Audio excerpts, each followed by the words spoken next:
Jacob heard that Laban's sons were saying, Jacob has taken everything our father owned and has gained all this wealth from what belonged to our father. Jacob noticed that Laban's attitude towards him was not what it had been.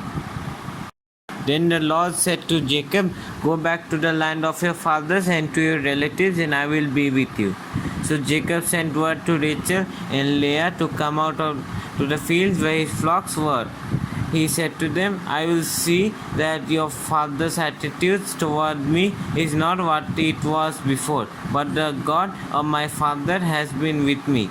You know that I worked for your father with all my strength, yet your father cheated me by changing my wages 10 times. However, God has not allowed me to harm him. If he said the speckled ones will be your wages, then all the flocks gave birth to speckled young. And if he said the streaked ones will be your wages, then all the flocks bore streaked young. So God has taken away your father's livestock and has given them to me. In breeding season, I once had a dream in which I looked up and saw that the male goats mating with the flock was streaked, speckled, or spotted. The angel of God said to me in the dream, Jacob, I answered, Here I am. And he said, Look up and see that all the male goats mating with the flock are streaked, speckled, or spotted. For I have seen all that Laban has been doing to you. I am the God of Bethel, where you anointed a pillar and where you made a vow to me. Now leave this land at once and go back to your native land. Then Leah and Rachel replied, Do we still have any share in the inheritance of our father's estate? Does he not regard us as foreigners? Not only has he sold us, but he has used up what was paid for us. Surely all the wealth that God took away from our father belongs to us and our children. So do whatever God has told you. Then Jacob put his children and his wives on camels, and he drove all his livestock ahead of him, along with all the goods he has accumulated in Padam Aram, and to go to his father Isaac in the land of Canaan. When Laban has gone to shear his sheep, Rachel stole her father's household gods. Moreover, Jacob deceived Laban the Aramean by not telling him he was running away. So he fled with all he had, crossed the Euphrates River, and headed for the hill country of Gilead. On the third day, Laban was told that Jacob had fled. Taking his relatives with him, he pursued Jacob for 7 days and caught up with him in the hill country of Gilead. Then God came to Laban the Aramean in a dream at night and said to him, Be careful not to say anything to Jacob, either good or bad. Jacob had pitched his tent in the hill country of Gilead, where Laban overtook him, and Laban and his relatives camped there too. Then Laban said to Jacob, Why have you done? You deceived me, and you carried off my daughters like captives in war. Why did you run off secretly and deceive me? Why didn't you tell me so that I could send you away with joy and singing to the music of timbrels and harps? You didn't even let me kiss my grandchildren and my daughters goodbye. You have done a foolish thing. I have the power to harm you, but last night the God of your father said to me, Be careful not to say anything to Jacob, either good or bad. Now you have gone off because you long to return to your father's household.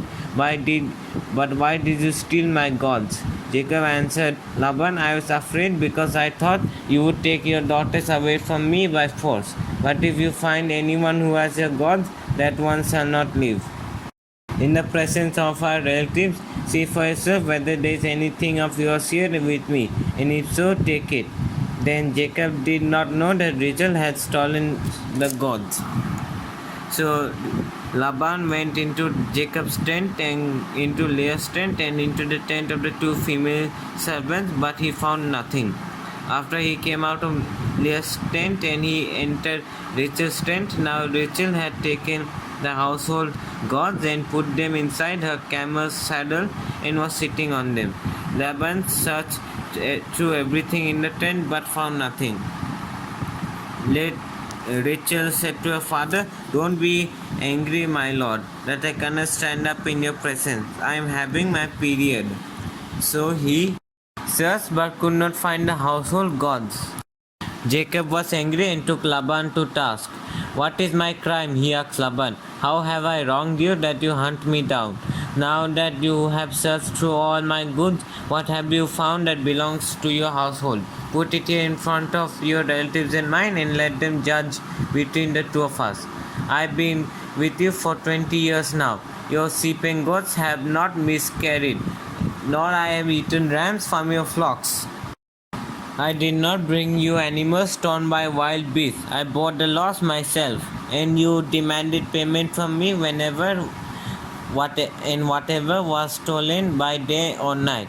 This was my situation. The heat consumed me in the daytime and the cold at night, and sleep fled from my eyes. It was like this for the 20 years I was in your household. I worked for you 14 years for your 2 daughters and 6 years for your flocks, and you changed my wages 10 times.